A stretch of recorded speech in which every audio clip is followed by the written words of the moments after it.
We choose to go to the moon in this decade and do the other things, not because they are easy, but because they are hard. 3, 2, 1, 0. All engine running. Liftoff. We have a liftoff.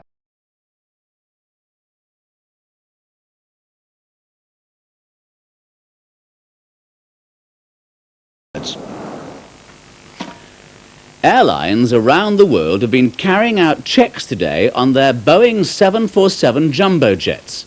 Yesterday, dangerous cracks were found in the metal skeletons of 4 planes, one of them belonging to British Airways. American authorities immediately insisted that all older jumbos should be examined.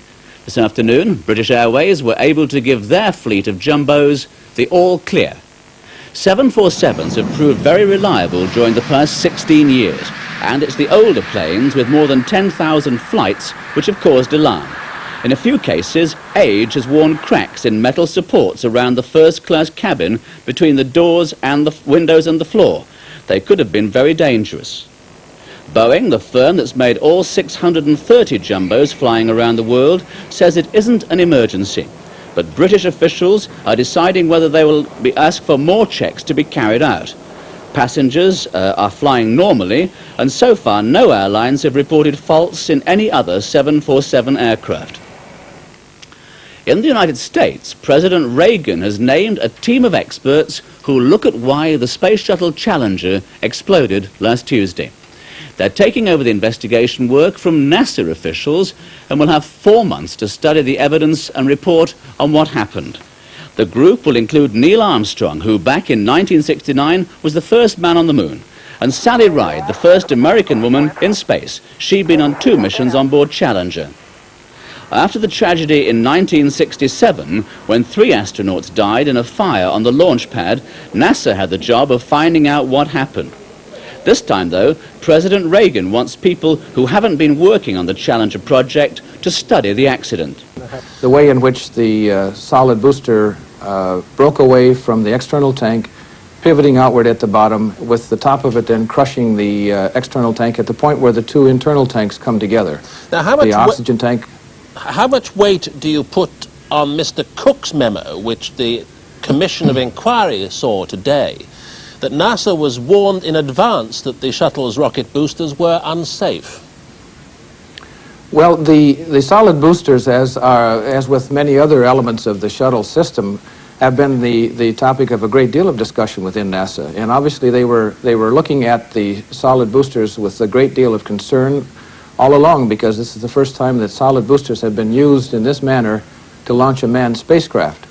So they have been studying this continuously, and they have always been looking for points of possible failure. The point that I think that should be kept in mind is what actions were taken on these memos once the issue was brought forward, and once it was put on the table by these memos. Are you saying that the reliability of the solid rocket boosters was always open to question? No, I wouldn't say it quite that way. What I would say was that the risks of using solid boosters in a system of this type, on which you have human crews, were always well understood, and they were being assessed at all times to be certain that the best flight safety considerations were taken into account. There was always a risk. If the shuttle hadn't been built down to a price, could this catastrophe have been avoided? If it hadn't been built down, you mean to the lowest bidder? If there hadn't been cost constraints, the sort of requirements to cut costs and increase the number of launches and make some money that were placed upon it by the federal administration? Well, if money were no object, if you were given a complete blank check and said, go build this system and don't worry about the cost, perhaps you could argue that it would have had so many fail-safe and triple safety features that you would greatly reduce the possibility of a failure. I don't know that you would ever eliminate it completely. There are always going to be risks involved, no matter how much money you put into it. But obviously, again, the combined pressures of time schedule, operational schedule, and cost constraints would be a factor in this, yes. Where do you think that the blame will eventually be pinned for the disaster? Who will carry the Well, can? It's going to be corporate blame. There's no question about it. I don't know that you could ever go into an organization that is as large and as complex as the National Aeronautics and Space Administration or the industrial complex that supports it and find any one individual and say, you are responsible for this. It's corporate blame.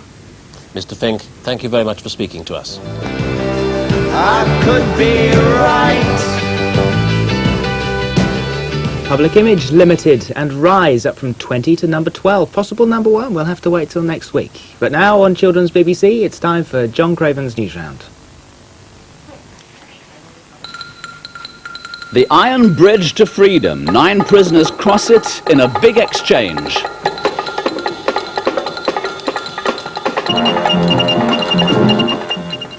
Hello again. A snow-covered iron bridge was the setting for an historic handover of spies today. 4 prisoners of the Russians were allowed to come over to the West. They were exchanged for 5 communist spies caught in America and West Germany. The spy swap, which took place on the Glienicke Bridge in Berlin, marked the successful end to weeks of talks and planning. All eyes were on this man, Anatoly Sharansky. He spent almost 9 years in prison in Russia, speaking out against the authorities there. After his release, Sharansky flew straight from Berlin to Frankfurt, where he was reunited with his wife. The couple then boarded a private plane to Tel Aviv in Israel, where Mrs. Sharansky now lives. The BBC's John Simpson watched the historic handover in Berlin. Punctually at 9:45 London time, the convoy arrived from the western side. The American ambassador's car, which was to pick up Sharansky, 4th from the front, the 2 vans containing the prisoners behind that. The programme was set out almost to the second, but it was deliberately unhurried, and there was a great deal of waiting. Some of the cameramen, indeed, had been waiting here for days to catch this moment. By now, it was 11 o'clock exactly, and the central figure in this exchange was about to be a free man after 9 years of imprisonment. Anatoly Sharansky, dwarfed by the American officials escorting him to freedom, had been brought to Glienicke Bridge together with the 3 spies the Russians were handing over. 2 of them were Germans, both serving long sentences for spying for the West. The other was a Czech who wasn't imprisoned for espionage, but for helping people escape to the West. Now he too had escaped after a fashion. It had been a long and complex process, but there was none of the tension and hostility that's usually accompanied these exchanges. Anatoly Sharansky is Jewish, and his release is particularly important for Jewish people all over the world. It means he can live now in Israel. Russia, like most communist countries, makes it very difficult for its citizens to leave and go to other countries. And for the thousands of Jews in Russia who want to live in Israel, the Russian government has nearly always refused permission. Roger Finn reports. Many thousands of Jews live in Russia. They say the government has always treated them unfairly and made life difficult for them because of their religion. Even though many of them have families living in Israel, the Russian government has only let a few move there, and in recent years very few indeed have been given permission. For them, Anatoly Sharansky became a hero. He joined campaigns in Russia to help them. The government were furious and said he was a spy. They put him in prison, where he's been for the last 9 years. His wife Avital lives in Israel. The government gave her permission to leave Russia, and she married Anatoly Sharansky the day before she left. They both hoped he'd be following soon, but it's taken 12 years for them to meet again. During that time, Avital has campaigned for her husband's release all over the world. So have many other organizations, including this one in London, where there were celebrations today. They're hoping Mr. Sharansky's release means Russia will let more Jews leave. Though they're very happy about his release, there are still worries, says campaign worker Michael Sherborne. He's certainly a very great hero, but he's a symbol of the very many thousands who are still waiting for permission to leave the Soviet Union and are feeling the effects of persecution and harassment. When I say many thousands, I'm not wrong when I say hundreds of thousands. Well, now that Anatoly Sharansky has been released from his prison in the Soviet Union, there have been renewed calls for the release of another prisoner jailed for his outspoken views in South Africa. He's Nelson Mandela, and he's been in prison for 24 years. Mr. Mandela is the leader of a movement that wants to get rid of the South African system of apartheid, which separates black people from white. As rumours of a big spy swap grew, the South African president, Mr. Botha, hinted that Mr. Mandela might be released soon. But reports today say he certainly won't be set free in the very near future. The American space agency NASA has decided to put off the next 3 shuttle flights for at least a year. They're postponing the flights until all the investigations and arguments about last month's explosion on board Challenger are over. Newsround's space editor, Reg Turnhill, has the details. NASA is getting badly criticised at the public inquiry, which started earlier this afternoon. While NASA thought the chances of such a disaster were only 1 in 60,000, a US Air Force report warned 3 years ago that the chances were only 1 in 35, and it actually happened, of course, after only 25 flights. Today's postponement means that missions like Galileo, which have taken hundreds of scientists around the world 10 years to prepare, will have to wait. Galileo was to be sent off to explore Jupiter in May, within a few days of Ulysses. That's a European satellite, which after being launched by the Shuttle would have used Jupiter's gravity to swing it out to explore the Sun's south and north poles. It'll be 13 months before the next launch window comes round.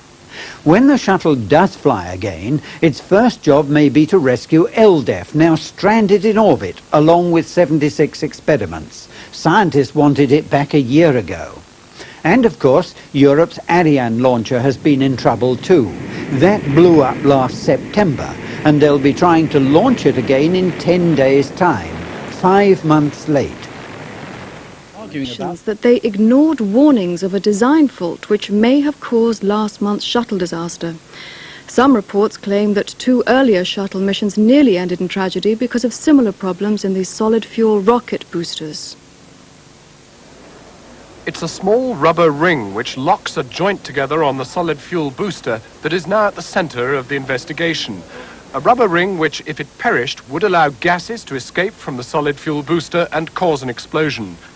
The rubber O-rings lock the joints that seal the sections of the booster together.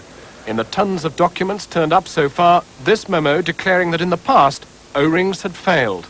During this week's investigation, a Nobel physicist demonstrated what happens if a piece of one of these rings is dropped into iced water. For a few seconds at least, and more seconds than that, there's no resilience in this particular material when it's at a temperature of 32 degrees. I believe that has some significance for our problem. In fact, the weather conditions on that fateful day at Cape Canaveral were 13 degrees colder than for any flight before. At the same time, NASA is today inspecting video of earlier shuttle launches, which in 2 cases display plumes of fire emerging from above the normal fiery mouth of the booster rockets. In evidence made public today, it was learnt that NASA headquarters here in Washington knew 2 years ago that the risks of a booster failure were 1 in 35, failure that could result in catastrophe, loss of the shuttle, loss of the crew. The Presidential Commission investigating the disaster today sets off for Cape Canaveral to review previously unseen engineering film of the fatal launch. All this is being enacted in a most public arena, with NASA bosses and committee chairmen live throughout the day on American television, displaying a level of openness quite alien to European eyes. Equivalent material in Britain, for example, would almost certainly be guarded by the Official Secrets Act. There are 2 distinct tensions at play here. The desire for the truth openly arrived at, even if it sets the space program back for a matter of years, and the desire that the space program should go ahead, come what may, as soon as possible. Jon Snow, News at 10, Washington. Here, please. They also knew that failure of the seals could lead to a catastrophic accident. Internal documents leaked to the New York Times showed NASA engineers had been unhappy with the safety of the rocket boosters. In a memo dated July 1985, a NASA budget analyst warned that flight safety was being compromised by potential failure of the seals. Then on Tuesday, a US Air Force report drawn up 2 years ago put the chance of an accident involving the booster at around 1 in 35. NASA continued to judge this possibility at 1 in 60,000. Each booster comes in segments, sealed with 2 rubber rings surrounded by fireproof putty. NASA maintains that the seals were thought to be safe, even though corrosion of the inner seals had occurred in the past. The outer seal was relied upon to provide a backup. But one hypothesis is that both seals could have failed on the booster, allowing a white-hot plume to escape. This severed the struts which attached the lower part of the booster to the external fuel tank.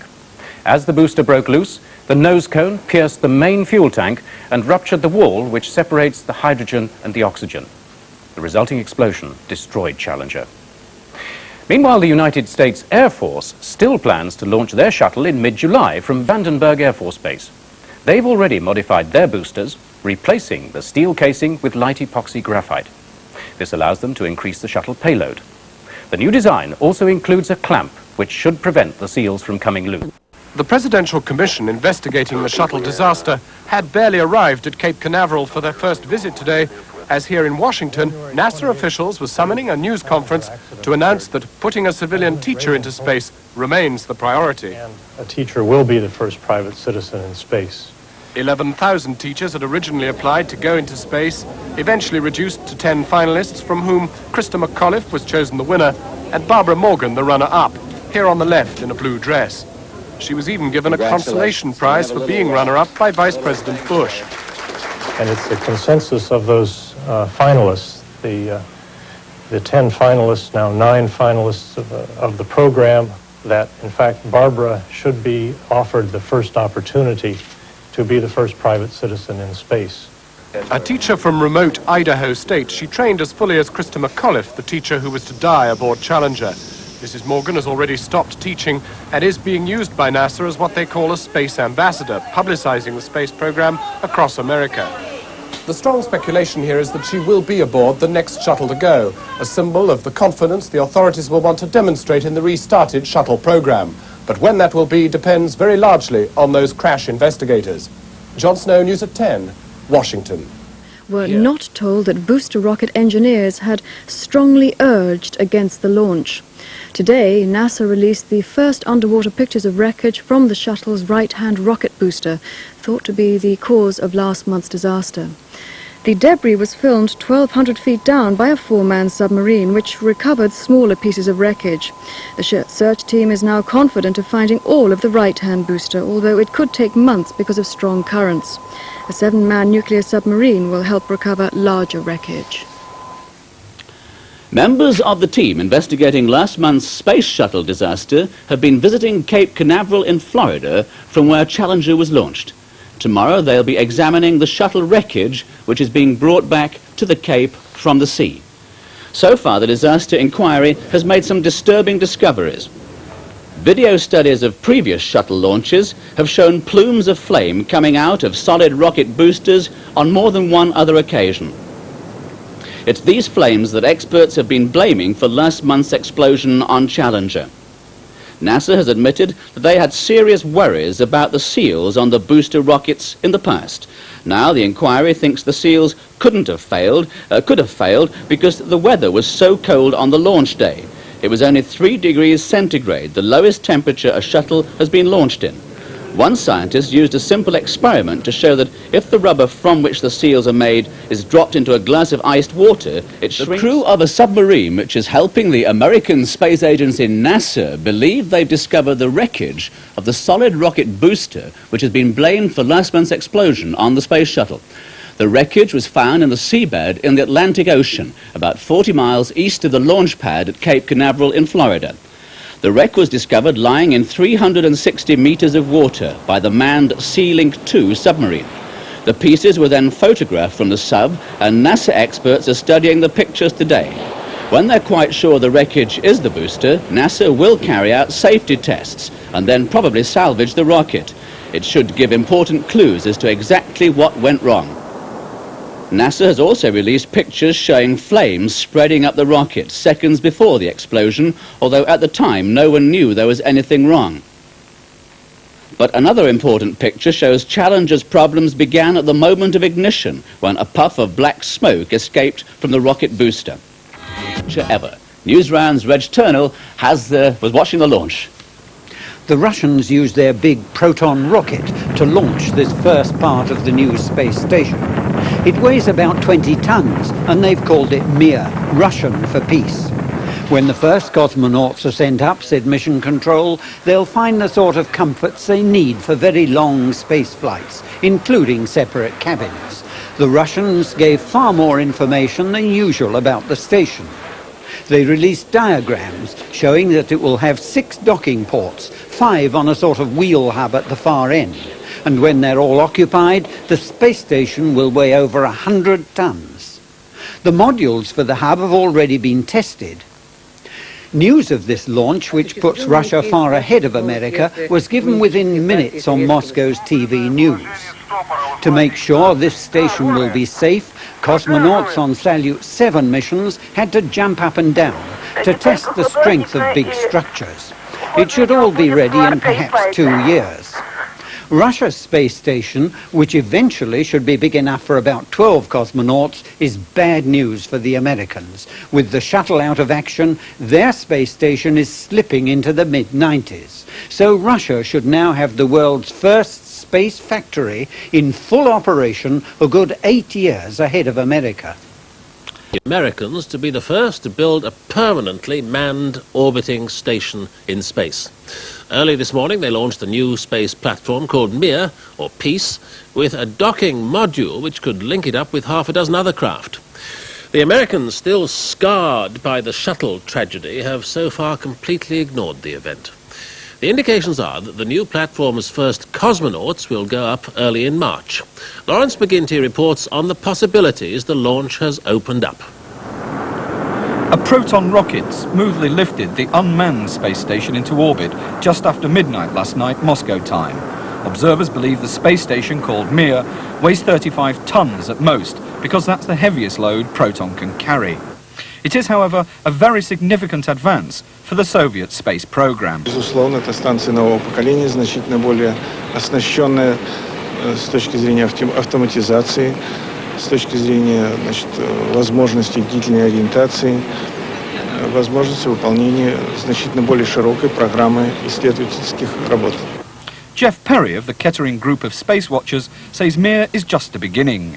Now, this is the hub of a third generation of space stations. Basically, it's a cylinder with a cone at the front, and attached to the cone is a sort of a golf ball which has 4 docking ports around the circumference and another one on the axis, which gives you 5. And as the Russians have said, there are 6 altogether. We can assume that there's a docking port at the far end of the cylinder where the engine would be. I guess that it's going to dock with the Salyut space station because it was launched at a time which is suitable for bringing them to a rendezvous within 3 or 4 days from now. When do you think men will be up there?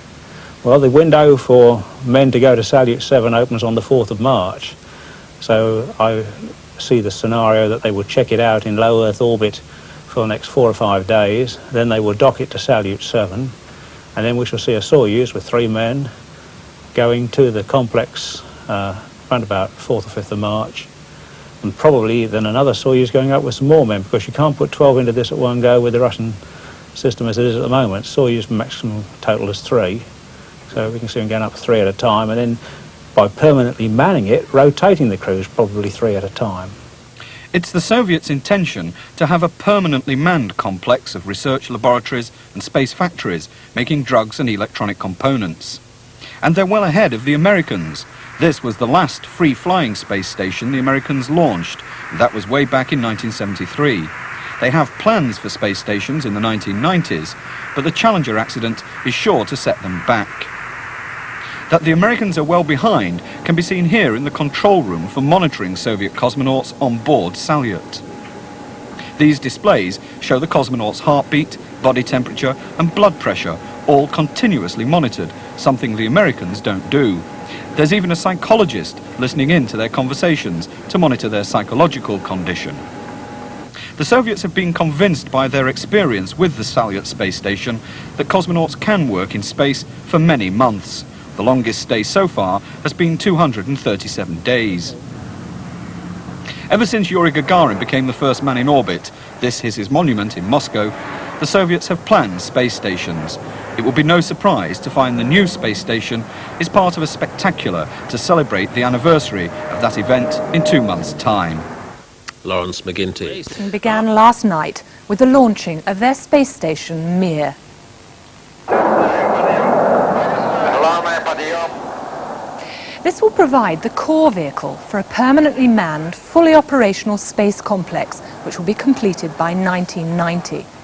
Mir is bigger than the existing Salyut 7 space station, and it's better equipped, with a pod containing 6 docking ports attached to the front end. The cosmonauts would live in the central vehicle, but could work in space modules attached to the docking ports. An unmanned space laboratory could now make ultra-pure products ranging from semiconductors to hormones, which may revolutionize industry and medicine. The first of many manned modules is expected to be launched in March, which will give the Russians at least a 4-year start on the Americans.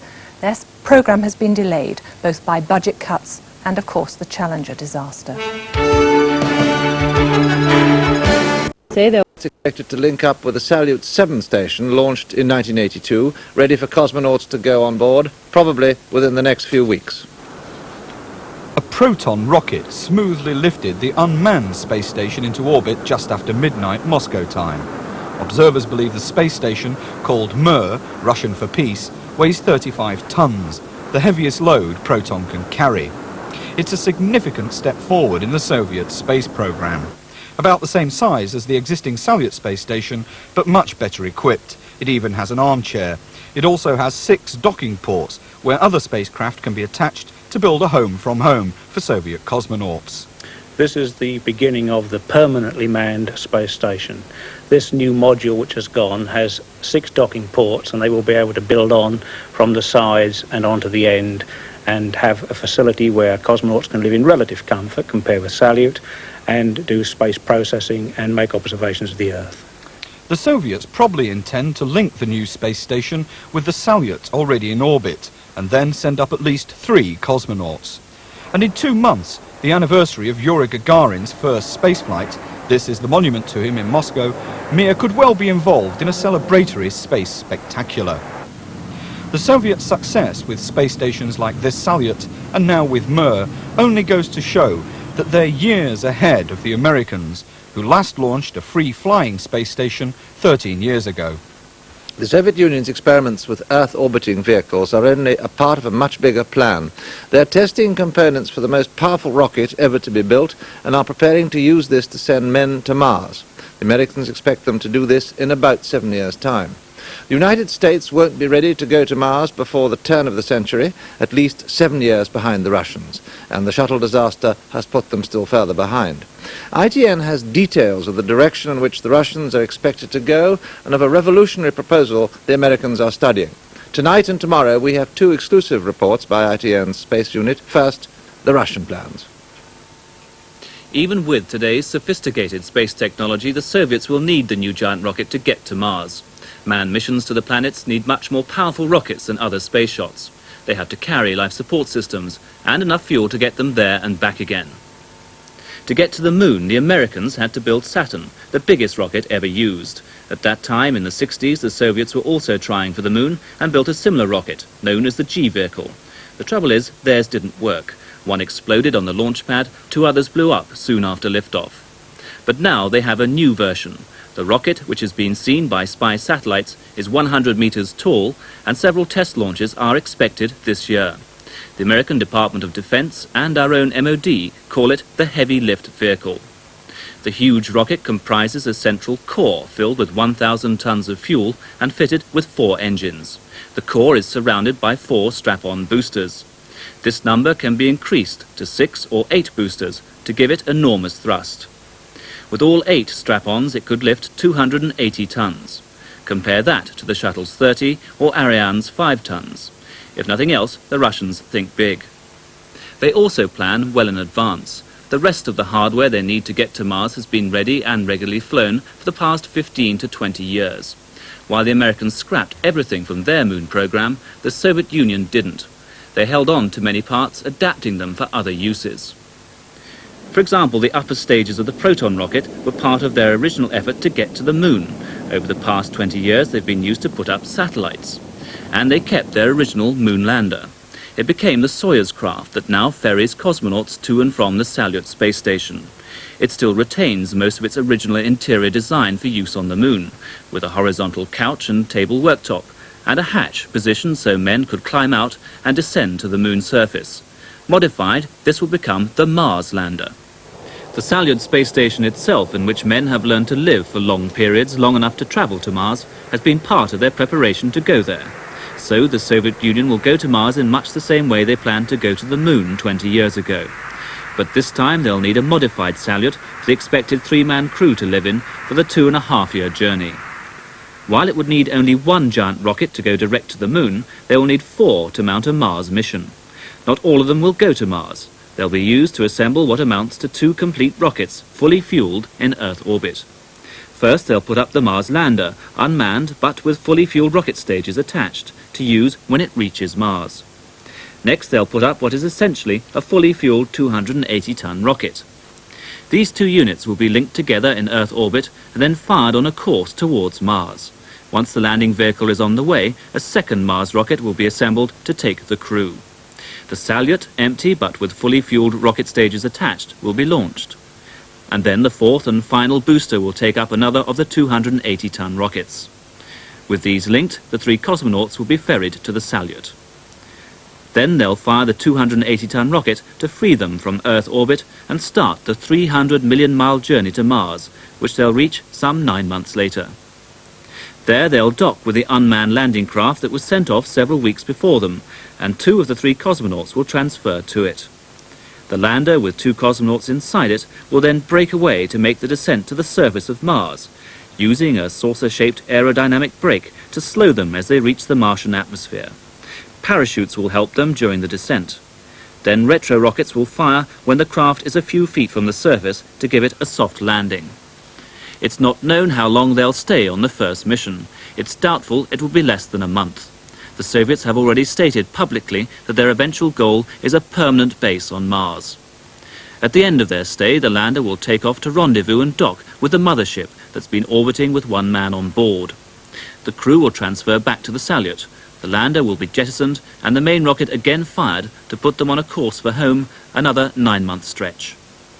When they're 1 hour from Earth, the crew will transfer to an Earth return capsule, detach themselves from their spacecraft and come in, slowing the capsule by skipping on the atmosphere 60 miles above the Earth, like the Apollo astronauts did coming back from the Moon. Then below them, the welcome view of Kazakhstan as they slow their fall with parachutes and in the last few seconds by a burst of their retro-rockets, just as cosmonauts have done so many times over the years on the return to Earth. A confidential report on the forthcoming Soviet bid for Mars was published today by a team of British analysts for commercial space technologies, consultants to the British government.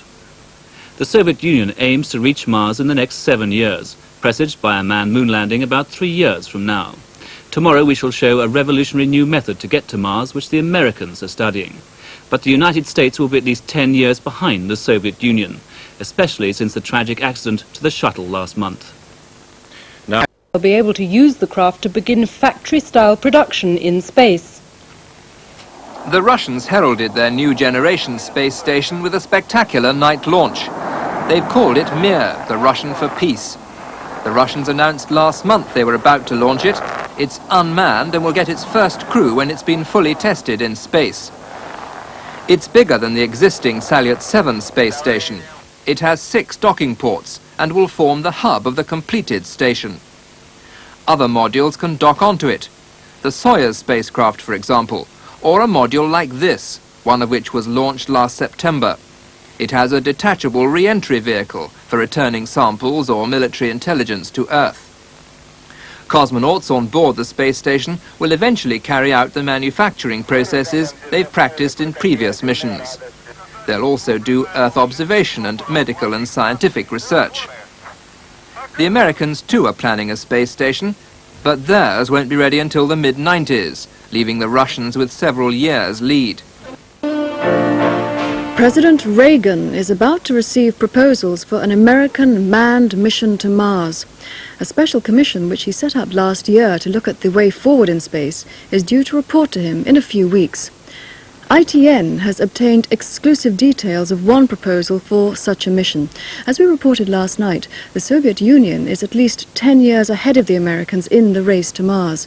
But the American mission would be far cheaper, less than it costs to get to the Moon, and would provide an almost permanent transport link with the planet.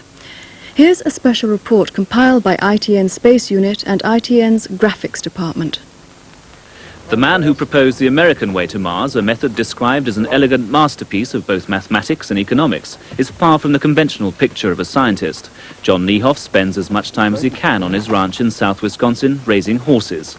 The perfect antidote, he says, to the skyscrapers of Chicago, where he usually works. It was after studying the moons in the solar system that he discovered a special relationship between the Earth and Mars in the geometry of space, a link that could open a pathway for man to travel between the planets. The orbits of Earth and Mars are set in such a way that a spaceship sent up to orbit around the Sun could be made to visit both planets at regular intervals. This concept is known as a visit orbit. If 4 or more interplanetary vehicles are used, a kind of cosmic ski lift could be set up, permanently embracing the two planets and using their gravity to provide much of their power. The travelling space stations, which will allow astronauts to hitch a lift across the solar system, will be assembled in Earth orbit and look something like this. They'd be set spinning at 2 revolutions a minute to create an artificial gravity, about a third of the Earth's. This would combat effects that long-term weightlessness has on the human body. As one of these space stations sweeps high above the Earth, 2 spacecraft would be launched from low Earth orbit to meet it. Each of these craft would carry 4 crew members, as well as food and fuel needed for the journey to Mars. After docking, the astronauts would transfer to the habitat modules at the end of the 75-meter arms of the space station. 2 people could live in each of the space rooms. They're quite large, 11 meters long and 5 meters wide, designed with all the necessary modcons for the 9-month journey to Mars. The 3rd module on each arm is for use as a workshop or laboratory. Even a gymnasium could be included. At the center of the space station is a storm cellar where astronauts could shelter during solar flare eruptions to protect themselves against radiation. The necessary energy for life support systems is provided by a nuclear power source that has a radiation shield to protect the crew and a ceramic skirt to radiate waste heat. At the base of the station is a dish aerial for radio and television contact with home. The flying saucers just above it on the left here are for use when the space station reaches Mars. The first of the space stations could set off for its journey to Mars by mid-1998. On the approach to the planet, the crew transfer to the landing vehicles known as biconic craft. Their shape has been specially designed to use the Martian atmosphere to slow them down when they start the descent. They literally use the atmosphere as a brake and then fire their engines to go into a stable orbit around the planet, which they maintain until they've identified their landing site. The biconic then descends to the Martian surface using parachutes to slow its fall. A final burn of its engines as the landing gear deploys ensures a smooth touchdown. The length of stay on the surface depends on the time the next travelling space station is due. This could vary from a few months to a year or more. The time on Mars would be spent in exploration, scientific study, and building a permanent station there. It's envisaged the crew could make oxygen for use as a fuel by extracting it from the carbon dioxide in the Martian atmosphere. The biconic leaves its landing gear behind at liftoff, and as it gains altitude, it sheds one stage before achieving a low orbit around Mars. To escape from the planet entirely, they need the saucer-shaped vehicles from the space station, in which they travel to Mars. When the crew originally descended to the surface, these vehicles had also been separated from the station at the same time and went into an orbit 300 kilometers above Mars, where they remain throughout the stay. Now they link up with one of them, for it is this craft that contains enough fuel to boost the astronauts out of orbit for the rendezvous in space with the interplanetary vehicle as it swings by Mars. After the Mars escape vehicle docks, the crew breaks off and attach their biconic craft to a docking port so they can climb back into their accommodation modules for the long journey back to Earth. As the mission comes to an end, the crew use their biconic spacecraft again, this time to dive back towards Earth. Once more, the atmosphere is used as a brake, this time to put them into the same orbit as America's manned space station, which should be operational by then. After docking on one of the station's ports, they'd be taken back to Earth by the space shuttle. The total mission would have lasted about 3 years.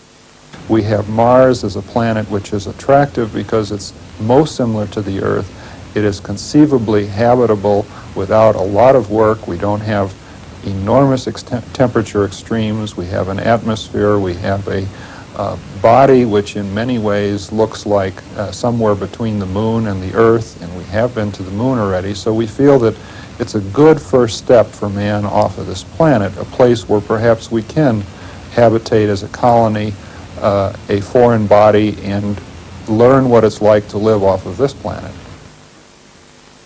The elegantly simple idea of visit orbits would provide a permanent method of regular travel to Mars in the future.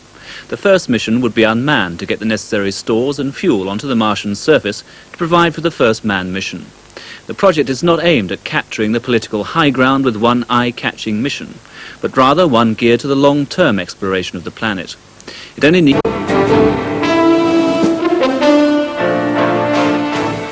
The American Space Agency, NASA, say they're laying off 450 people at the Kennedy Space Center because there'll be no more shuttle launches for a year.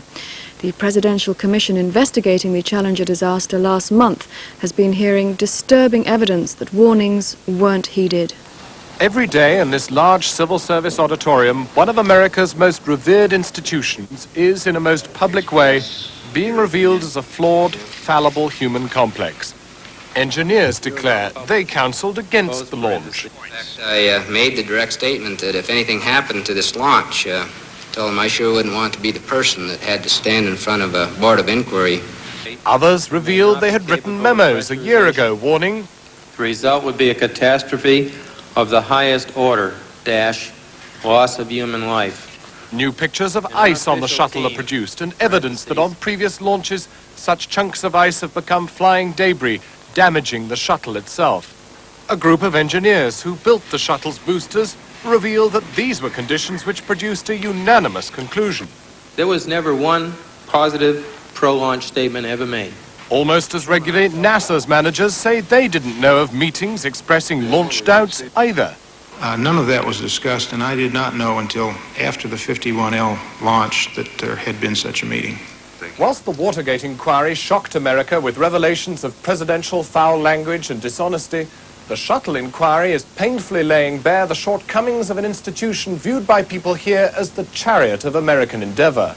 So that whilst more new pictures reveal smoke 2 seconds before liftoff and begin to confirm the cause of the shuttle disaster, the testimony in this auditorium is transforming America's love affair with NASA into a humbling revelation of human frailty. We thought the decision-making process may be flawed. I believe I'm speaking for the whole Commission when I say that we think it is flawed. Jon Snow, News at 10. Today confirmed that January's shuttle disaster happened when the right-hand booster rocket tore loose and punctured the fuel tank. He was giving evidence to President Reagan's investigation panel, which includes America's first woman in space, Dr. Sally Ride. She says she won't go into space again until NASA pinpoints exactly what caused the fatal blast. NASA again under the public spotlight today as the inquiry follows every microsecond of the ill-fated launch. Computer-aided graphics turning single frames of film into pictures showing exactly where the trouble in the booster rocket began. Asking many of the tough questions today, America's first woman in space, Dr. Sally Ride, the only shuttle astronaut on the panel and the first to give her personal thoughts on its alarming early findings. I am not ready to fly again now. I think that there are very few astronauts who are ready to fly again now. I think we all believe that it's important for NASA to just assess other areas of the program and areas within NASA to make sure that there aren't other accidents lurking in the background. Sally Ride flew twice on the Challenger, including this mission in 1983. She said she spent a long time weighing up the risks before deciding to fly on what she knew was a dangerous undertaking. She now says she's concerned that civilians like Krista McAuliffe may not have realized the potential dangers. I think that we may have been misleading people into thinking that this is a routine operation, that it's just like getting on an airliner and going across the country, and that it's that safe. And it's not.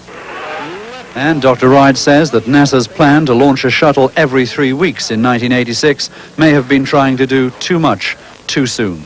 Ken Rees, News at 10. Shots they've had. Our Moscow correspondent was with them as Vega 2's pictures came in. These pictures show the comet as a blazing cone of light against the deep purple of space. Watching the pictures as they were beamed back to the Moscow control room, I saw the comet grow in size and its colors in intensity as Vega 2 sped towards it at 50 miles a second. The center shows as a fiery orange blur. In it is the nucleus, estimated to be just 2.5 miles wide and yet to be photographed clearly. That will be the task of the European space probe, which with navigational data supplied by the Soviet spacecraft will attempt to get 10 times closer, passing within 5... Such a schedule came into that decision process. The Presidential Commission, which has heard complaints that NASA did not pay enough attention to safety, now wants to hear firsthand from astronaut John Young on his serious misgivings about NASA's safety record. Here at home, the 50th birthday celebrations of Britain's most famous fighter plane began today. The Spitfire was the pride of the Royal Air Force during the Second World War, and many believed the war would not have been won without it. Today, 14 pilots who flew the Spitfire met to begin the celebrations. Roger Finn reports. There are only 120 Spitfires left today, and in Britain only 12 still able to fly. But they're fondly remembered for the days when they were the best fighter planes in the world. In 1940, during the Second World War, Spitfires fought against German Messerschmitts in what was called the Battle of Britain. Though they were outnumbered, the British pilots in their agile Spitfires won fight after fight, and many believe that forced Hitler to call off plans to invade Britain.